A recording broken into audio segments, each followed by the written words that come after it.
muitas fotos, né? Durante a entrevista, tu vai soltando. Se pedir alguma coisa, pede para ele. Olá, muito boa tarde, mas boa tarde mesmo, amigos seguidores das mídias sociais do Jornal do Comércio. A partir de agora, JC às 15, informação para quem decide. Comigo, Calbi Cerquinho, e também com o editor-chefe do Jornal do Comércio, Fred Novaes. Boa tarde, Fred. Boa tarde, Calbi. Boa tarde também para os amigos aí que nos dão o prazer e a satisfação de nos acompanhar nessa live que a gente entra ao vivo pelas redes sociais do Jornal do Comércio e também pelo portal JCAM, endereço jcam.com.br. Também esse nosso áudio está sendo gravado para subir aí pelas ondas tropicais, nossa querida Rádio Baré, 4.895 kHz. Pessoal, Fred, hoje nós estamos recebendo aí nos históricos estúdios da Rádio Baré o Belisário Arce, que é Conselho de Administração exatamente do Conselho da Panamazônia, da instituição Panamazônia. Eu queria, antes de mais nada, seja bem-vindo, Belisário. Muito obrigado, é uma honra estar aqui com vocês. Belisário, antes de mais nada, para deixar o nosso telespectador, ouvinte, o internauta, os seguidores das mídias sociais do Jornal do Comércio bem a par da situação, o que faz a Panamazônia? Qual é o objetivo da instituição?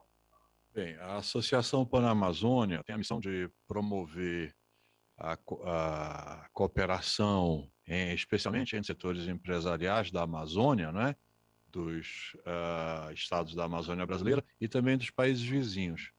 E, ao mesmo tempo, promover uma agenda econômica liberal na Amazônia, né? Nossa principal preocupação é com o desenvolvimento socioeconômico.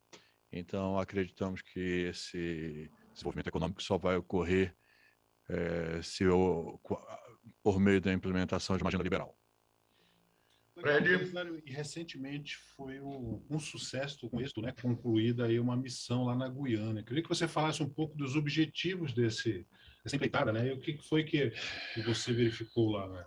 Pois é, foi muito interessante a missão. Nós fomos para lá saímos de Manaus no dia 4, começamos com uma visita ao governador de Roraima no final do dia 4, e no dia 5, bem cedinho, saímos de Boa Vista para Leten, né? De lá pegamos avião e fomos para Georgetown. Então, fomos com um grupo de 28 empresários, alguns de Manaus, outros de Roraima. Havia um ou dois de fora, de outros lugares do Brasil, mas no grosso era o pessoal daqui de Roraima. Para que eles conhecessem, né, os potenciais de investimento e de negócio no país. E, nesse sentido, foi muito bom, foi excelente. Legal. Inclusive, a gente tem algumas fotos aí, também tem os vídeos, né? Que você pode soltar o vídeo aí, Paulo, para que o Belisário possa falar um pouco mais aí sobre como é que se deu, né, esse trabalho. Foi 28 empresários, né? Foram 28 empresários. Aí tiveram algumas reuniões aí com quem? Sim, pois é. Nós tivemos 3 dias de trabalho. Então, no primeiro dia, foram reuniões com o governo. Então, nós ficávamos no hotel, né? Alugamos a sala de eventos do hotel. Então, o pessoal do governo foi lá conosco. Estiveram conosco no primeiro dia a ministra de Turismo, Comércio e Indústria. A respeito muito interessante durante a fala dela, né? Ela mencionou que havia recentemente ido a Dubai para prospectar uma parceria para a construção do Porto de Águas Profundas em Barbes.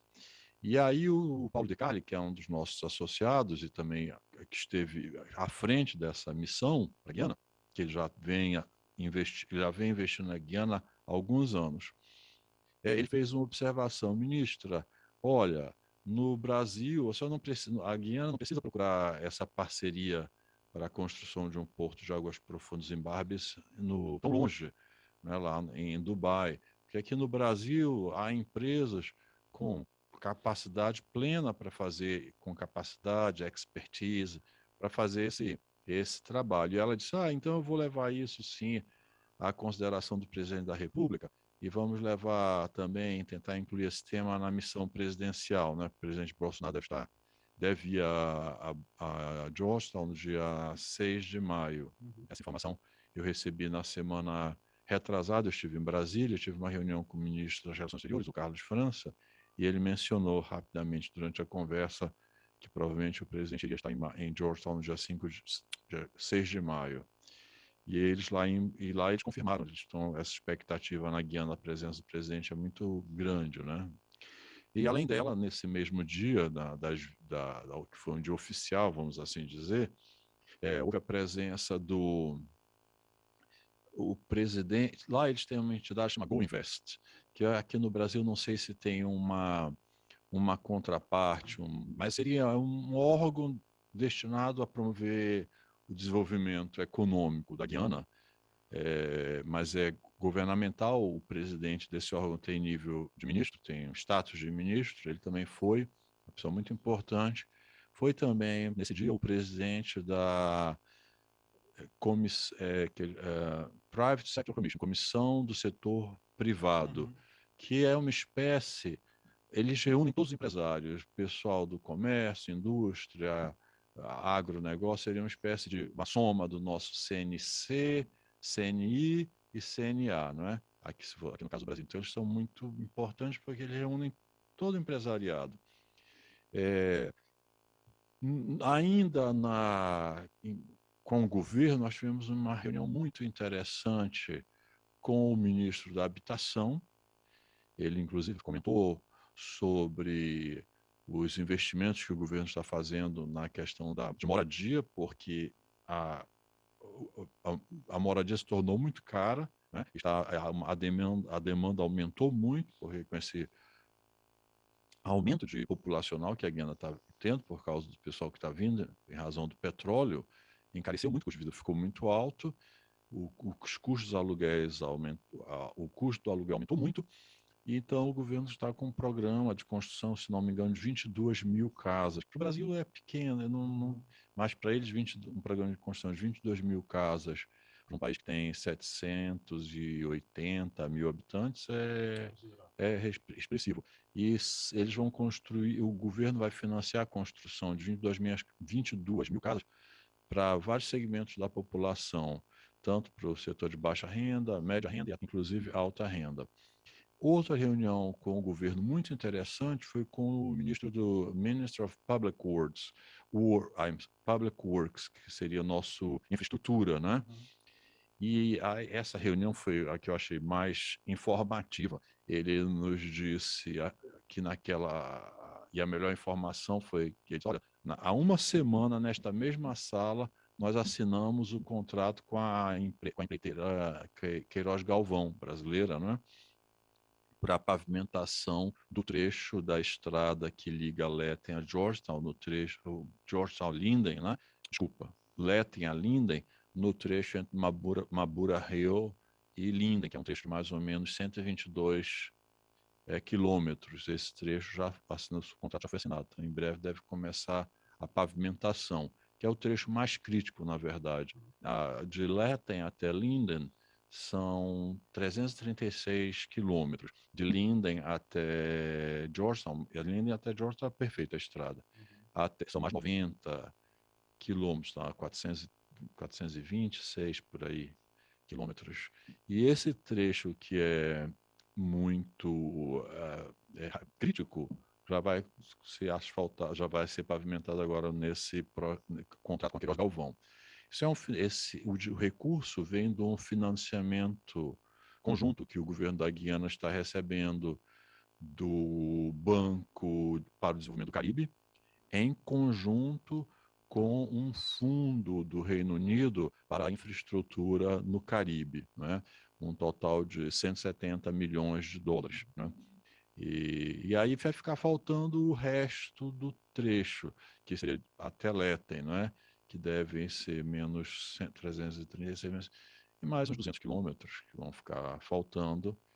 E esse aí seria importante, tem uma parceria talvez com o Brasil, para o governo. É de interesse para o Brasil, né? A gente ter essa estrada pavimentada para a escoação para escoamento da nossa produção, tanto a produção agrícola de Roraima, como a produção industrial do Amazonas. Né?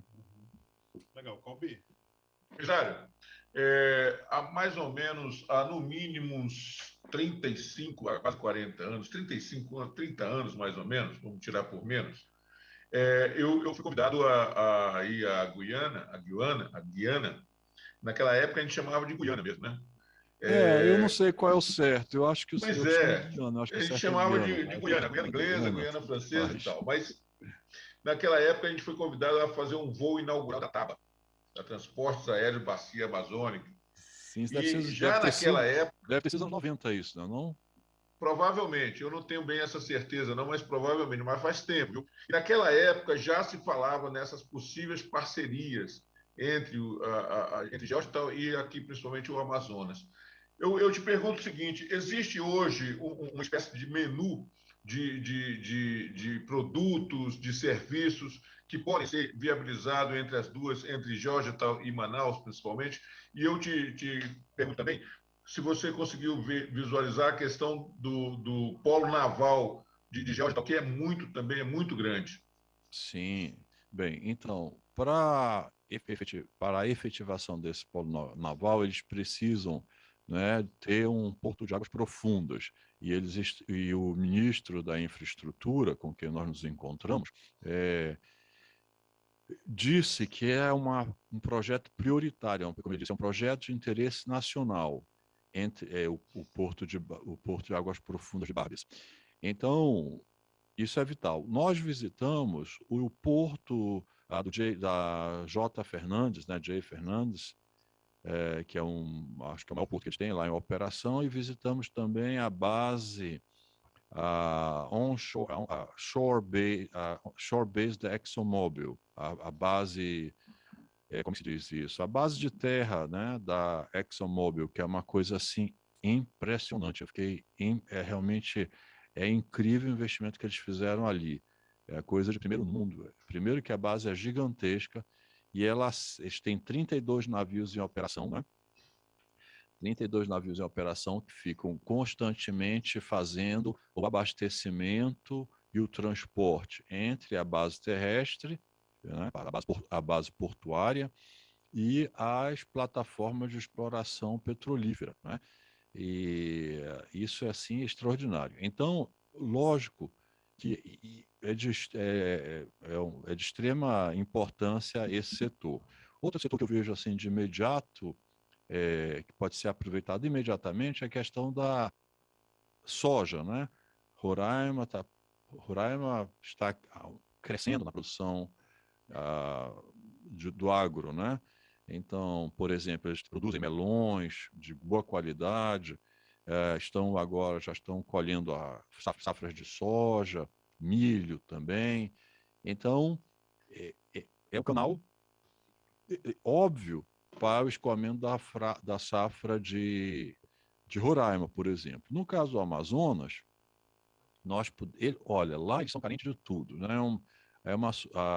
A República Cooperativa da Guiana é um país que tem 780 mil habitantes, portanto muito pequeno, carente de tudo, não é? Eles não têm mão de obra, eles não têm indústria, enfim, precisam de tudo, importam tudo. Então, para nós do Brasil, é um mercado muito interessante, mas não só esse pequeno mercado de 780 mil habitantes da Guiana. Devemos sempre ter em mente que a Guiana, inclusive é em Georgetown, que está sediado, a sede do CARICOM, né, do Mercado Comum do Caribe.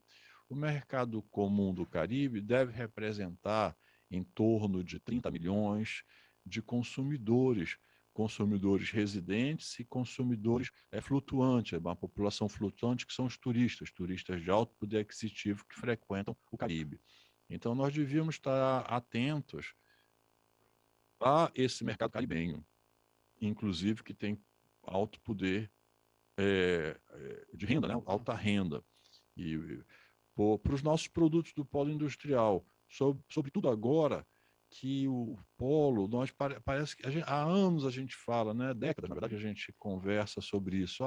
O modelo Zona Franca está chegando ao seu limite, mas agora parece que o negócio está ficando feio. Estão forçando para que seja mais rápido. Está ficando feio. Então, ano que vem a gente, enfim, em breve nós provavelmente vamos ter a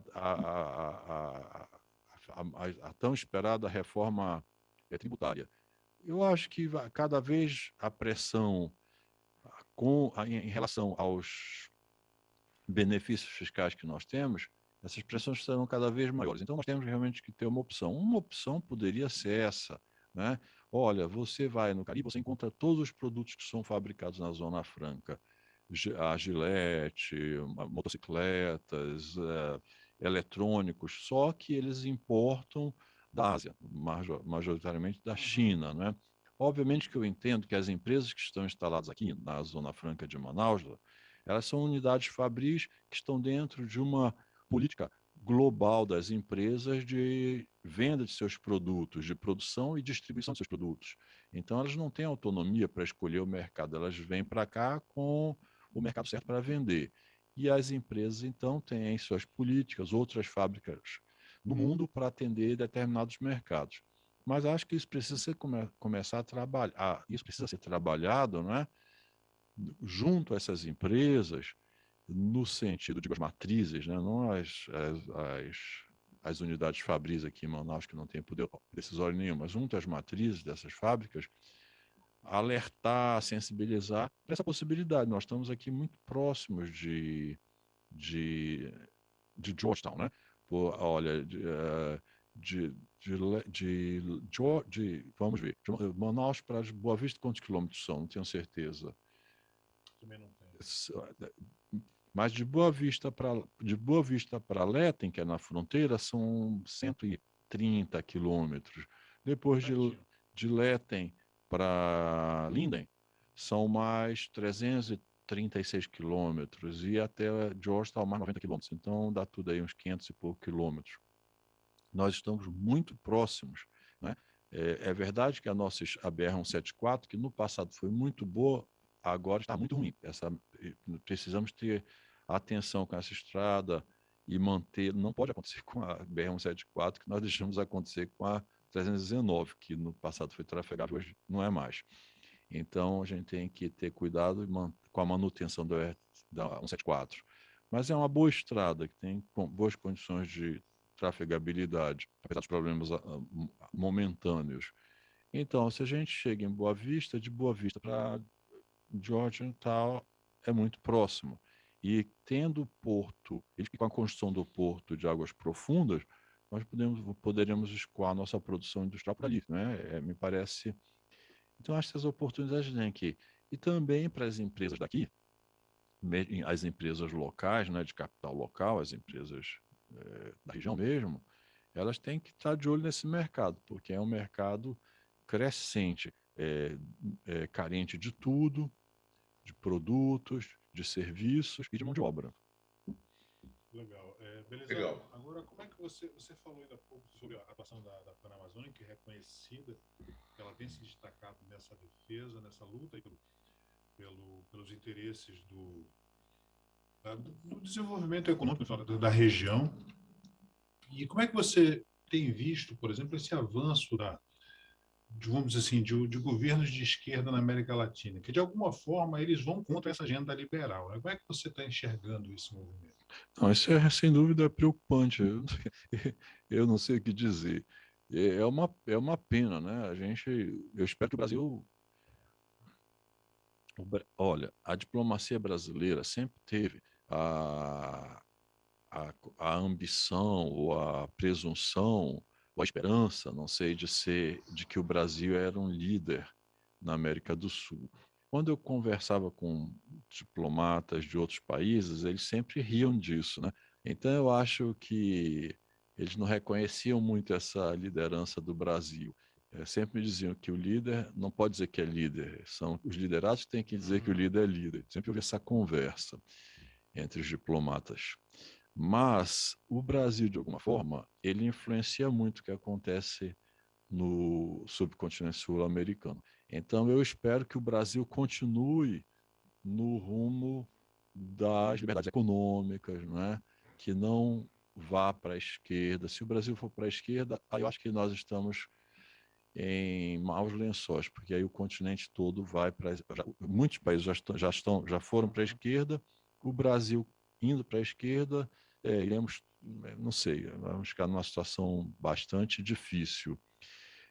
Então eu espero que as populações desses países percebam, né, que eles estão indo num caminho negativo, que é o caminho da, da falta de desenvolvimento econômico, da precariedade econômica, da diminuição da renda per capita, e que não é isso que a gente quer. As sociedades devem procurar prosperidade, né? E a prosperidade não é esse caminho. A prosperidade é pelo caminho das liberdades econômicas. Então, só posso dizer isso, que eu me preocupo, mas não sei mais o que dizer. Eu espero que a Belisário, gente consiga reverter. Eu espero que o Brasil fique do lado certo, né?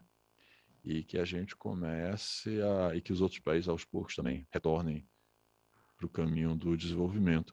Olha, não na América do Sul, mas na América Central, a gente tem o exemplo do Panamá.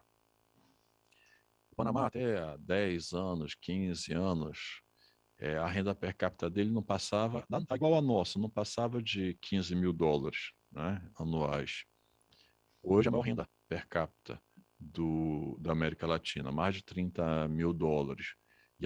E o Brasil não passa disso, né? Nossa renda parece que é um limite, uma barreira intransponível, 15 mil dólares. Tem que avançar, a gente tem que sair disso. E por que o Panamá hoje tem, há 10 anos, tinha uma renda de 15 mil e hoje tem uma renda de mais de 30 mil dólares anuais? Por causa de medidas liberalizantes, né? Uma economia. Todo mundo pode empreender livremente, sem amarras burocráticas, sem normas excessivas, sem legislação que sufoque o empreendedor, sem legislação nem impostos que sufoquem o empresário. Eles avançaram, fizeram reformas liberais, está aí o resultado. Então, acho que não tem muito segredo. Você quer desenvolver uma sociedade de liberdade para que a atividade, que o setor privado avance. Não tem outro caminho. Ninguém pode viver depende. Essa história de que um governo forte, com os cofres cheios, para ter programas sociais, isso é insustentável. Não funciona, não tem lugar nenhum que funcionou, não vai funcionar aqui na América do Sul. Belisário, um dos entraves na questão de desenvolvimento, a gente sempre comenta muito isso, é a questão, principalmente nós aqui do Amazonas, da região norte, que são as questões ambientais. Muitas vezes elas são colocadas como entraves para o desenvolvimento. Eu queria saber se você, nessa sua percepção com outros produtores e outros industriais e outro comércio de outros países, como você acabou de falar com relação à Guiana, se você sente também que existe essa preocupação com o meio ambiente, se isso é um entrave também para a questão do desenvolvimento desses países. Lá na Guiana, eu posso falar claramente, nós conversamos sobre isso lá com as autoridades e com os empresários. Obviamente, eles têm uma preocupação com o meio ambiente, não é? Mas eles não têm a legislação que nós temos aqui. Então, isso quer dizer que lá tem muito mais liberdade para avançar. Por exemplo, agronegócio, é, exploração madeireira, tudo isso. O próprio polo naval, tudo com. Eles têm uma preocupação, mas eles não estão ainda tão amarrados, eu diria, engessados, como estamos nós aqui na Amazônia, não é? E a legislação ambiental no Brasil, ela é para todo o país, mas aqui na Amazônia nós somos mais engessados ainda. Um exemplo é a questão do Código Florestal, que para o Brasil vale uma coisa, para a Amazônia vale outra coisa. Então, e lá eles ainda não, talvez, né, avancem à medida que a economia comece a prosperar, as novas leis comecem a ser aprovadas e eles também passem a ter leis mais restritivas, mas lá isso não tem isso. Então, hoje há um ambiente na Guiana de mais liberdade para a atividade empresarial. Em relação à questão ambiental, esse conflito, né, entre desenvolvimento econômico e questão ambiental, a minha visão é muito clara. Eu defendo aquilo que o o professor Samuel Benchimol, há décadas já falava, né? O equilíbrio entre os pressupostos sociais, econômicos e ambiental. Esses três fatores, social, econômico e ambiental, eles precisam estar em equilíbrio, não um ultrapassar o outro. Eles precisam estar em equilíbrio e em harmonia. O que eu vejo no caso da Amazônia é que há um desequilíbrio. A questão ambiental ela se sobrepõe a esses outros dois fatores, ou seja, o social e o econômico, e os inviabiliza. Então, nós temos um baixo desenvolvimento social e baixo desenvolvimento econômico por causa da primazia ambiental. E isso não é saudável nem para o meio ambiente, porque a pobreza é a maior inimiga do meio ambiente. E nós vamos, olha, eu vou falar uma coisa, se as empresas começarem, se essa questão do IPI é muito relativa, né? Tem economistas e contabilistas, contadores que dizem que vai afetar as empresas, outros dizem que não, tem opiniões divergentes. Mas, se as opiniões mais alarmistas forem as verdadeiras, e se as empresas começarem a sair daqui, logo a gente vai ver na prática como a pobreza é danosa para o meio ambiente. Legal. Belisário, e você também, dentro da Panamazônia, teve um trabalho de destaque no sentido de buscar liberdade econômica durante a pandemia, né? Porque a gente vivenciou um período de restrições, de grandes movimentos no sentido de parar um pouco a atividade econômica, né? De você colocar umas certas amarras dentro do desenvolvimento natural desse trabalho, que hoje a gente pode fruto, né? Você vê a inflação recorde, as pessoas olham para o lado e querem saber de quem é a culpa, e muitas vezes a gente vê aí, de alguma forma, a economia tendo sido impactada nesses 2 últimos anos. Como é que você vê esse movimento hoje de uma maior abertura, uma flexibilização maior de liberdade econômica, mas, ao mesmo tempo, a gente sempre vê umas sombras aqui e acolá, tentando voltar um pouco para recuar nessa questão da pandemia? Era óbvio, né? Isso nós discutimos muito na Associação Panamazônia com os empresários que participam o Jaime Schmoll dizia muito isso. Ele dizia o custo desse bloqueio, desse fechamento, né? dessa paralisação da economia, nós vamos sentir mais tarde, vai ser terrível. É o que está acontecendo. Então, para a liberdade da iniciativa privada foi cerceada, então nós estamos pagando esse preço. Então, a Associação Panamazônia, não eu, mas a associação, né? Não eu, Belisário Arce, a Associação Panamazônia, porque todas as decisões lá foram votadas pelo Conselho. E eu concordo com as decisões que foram tomadas pelo Conselho Diretor da Panamazônia. Foi uma das únicas, acho que aqui, talvez a única, que se manifestou claramente, inclusive ingressamos na justiça contra os decretos que cerceavam as liberdades econômicas. Fizemos o que achávamos certo, né? Infelizmente não obtivemos muito sucesso nas nossas tentativas, mas era isso, era esperado. Estamos pagando o preço dos erros que cometemos. É isso. Legal. Agora, já quase finalizando, Belisário, o nosso programa de hoje, mas eu queria deixar que você respondesse ainda uma questão. Se já existem outros projetos da Panamazônia com relação à ida de levar empresários, levar o setor comercial, principalmente, a outros lugares aqui. Sim, olha só, eu falei muito de articulação com o governo da Guiana, e acabei deixando de falar da articulação com os empresários. Os empresários foram, inclusive tem um vídeo aí, não sei se tem como mostrar, das rodadas de negócio, né? Nós tivemos um dia inteiro de mesas das rodadas de negócio. Então distribuímos o pessoal por interesse. Esta mesa aqui é o pessoal da construção civil. Entre os nossos associados está o Hans e muitos empresários da Guiana. Esta mesa aqui é o pessoal da área de petróleo e gás. Do nosso grupo está o André Borges, da Equador Petróleo. Essa mesa aqui é o pessoal da indústria e comércio. O pessoal da mesa da agricultura, não é? Também tem o pessoal da área de bebidas, de água. Aqui nesta mesa está o pessoal do setor de portos, com a presença do nosso associado. Que tivesse feito alguma crítica todos parabenizaram, então foi muito positivo.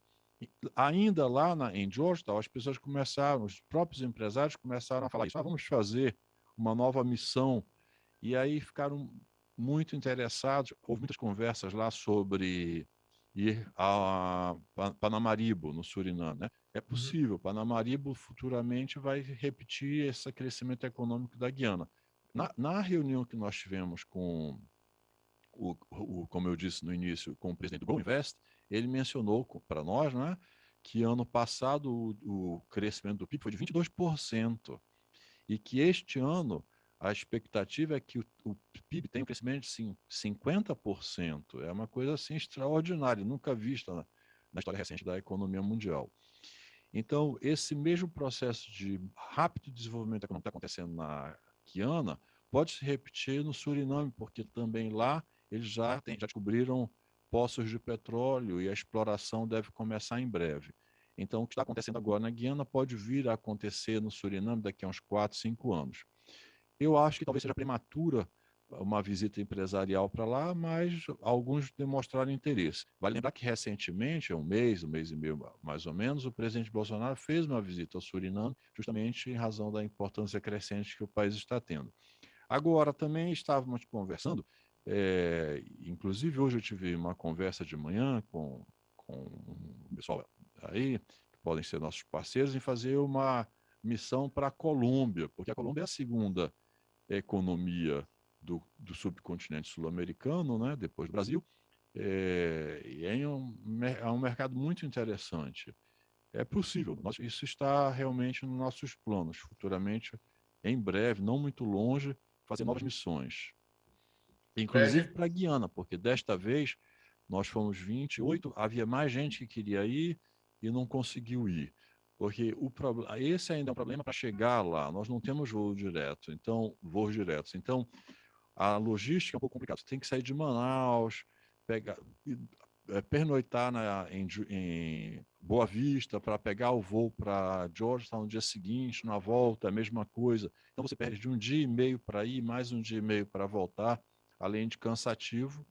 É muito tempo que se perde, né? Então, para passar 3 dias como nós passamos, nós tivemos que gastar uma semana inteira. Saímos na segunda e voltamos no sábado para passar em Georgetown, efetivamente, só 3 dias, por causa dessa dificuldade logística. E os aviões que fazem o trecho Boa Vista-Georgetown são aviões pequenos. Então, seria bom, maravilhoso se no futuro nós pudéssemos ter um voo direto de Manaus para Georgetown. Seriam só 2 horas de viagem, né? Quem sabe, com a ativação econômica ocorrer de fato a ativação econômica de uma parceria entre Brasil e Guiana, quem sabe a gente não acaba conseguindo ter um voo, né? Legal, olha só. Para encerrar, Belisário, como é que ficou a situação da indicação da OTCA? Havia aquele movimento, como é que teve encaminhamento? Sim, ainda está pendente. Já tem um ano, né? Nós começamos esse processo em abril do ano passado, portanto, em um ano. Agora, recentemente, acho que foi no dia 30 de março, agora, semana retrasada, eu estive em Brasília e estive com o ministro de Relações Exteriores acompanhado com o senador Zequinha Marinho, que é senador do Pará. Você sabe que 19 senadores apoiaram a indicação do meu nome.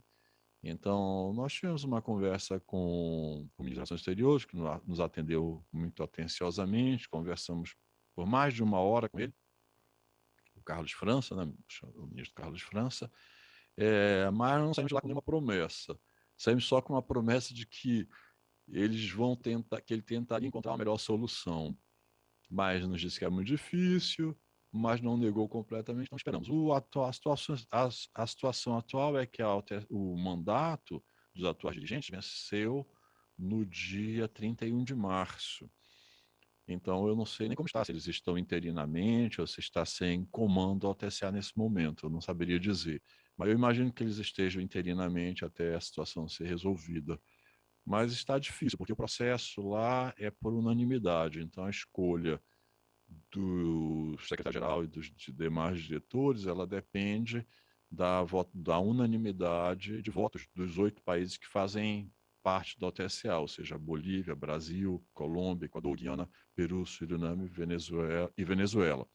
Eu acho que eu poderia dar uma contribuição muito grande. Primeiro porque eu ajudei a instalar a OTSA quando ela foi criada, né? Em 2003, final de 2013 para 2004. Fui o primeiro chefe de gabinete daquele organismo e estava do zero. A gente criou, implantou a organização a partir realmente do zero. E como eu sou da região e tenho essa preocupação com o desenvolvimento, você sabe que há muitos anos, há mais de uma década, eu me dedico só a isso. Eu acho que eu poderia dar uma boa contribuição nesse sentido de fazer a entidade que tem um mandato importante dos parlamentos dos 8 países, né, para a harmonização de políticas públicas na Amazônia, na região amazônica, dos respectivos países. Então, eu acho que poderia dar uma boa contribuição. Hoje, ela não tem... É um órgão diplomático que, na verdade, não tá, o mandato que tem, que é tão precioso, poderia ser tão bom para nós da Amazônia, né, para a sociedade amazônica, e está sendo desperdiçado. Tanto é que ninguém nem sabe. O próprio senador Zequinha Marinho, nessa reunião com o ministro de Estado, com do Carlos França, ele disse, mas ministro, olha, a gente fala de OCSA e ninguém sabe nem o que é, mesmo parlamentares e personalidades com quem eu tenho conversado sobre isso, ninguém nem sabe o que é prova de que essa organização está inoperante. Não está fazendo nada, né? Exatamente. Legal. Belisário, olha, a gente, quando fala muito agradecer a vocês pela deferência de sempre, pelo apoio, pela amizade que vocês têm conosco. Muito obrigado. Quando a gente fala em Amazônia, quando a gente fala em levar produtos, negócios, serviços para outros estados ou outros países, mesmo daqui da América Latina, aqui pela América Central, eu acredito sempre que está precisando já há muito tempo aqui essa Panamazônia realmente se fortalecer cada vez mais. Você falou agora da Colômbia, que é uma segunda economia. A Colômbia tem café, a Colômbia tem turismo, a Colômbia tem uma série de outras coisas. A Venezuela também, apesar do governo da Venezuela, mas tem também turismo muito fantástico. As ações do Peru, aqui nós temos vários países que podem muito bem fazer esse intercâmbio de saberes, vamos dizer assim, e experiências, para que a gente também adquira essas experiências e, quem sabe, aí chegar ao nível do Panamá, como você disse aí, passando praticamente subindo também a sua renda per capita. E eu acho que é interessante quando a Panamazônia se preocupa com essas rodadas de negócios, desse ponto de vista de levar produtos, levar serviços e de também trazer, quem sabe, também essas mesmas coisas para o Brasil. Esse intercâmbio, sem dúvida nenhuma, é fundamental. Por isso, a gente está sempre aí disposto e estamos abertos à Panamazônia, Associação Panamazônia, para você sempre trazer novidades para nós aqui. Muito obrigado pela tua participação aqui, Belisário. Muito obrigado. Fred? É isso aí, né, Calbi? A gente encerra aí, olha, estamos só começando a semana, e certamente será uma semana de muito conteúdo aqui para os nossos seguidores aqui no JC15. Legal, e aí a gente agradece a esses nossos seguidores das mídias sociais do comércio, prometendo voltar aí com mais um JCS 15 informação para quem decide.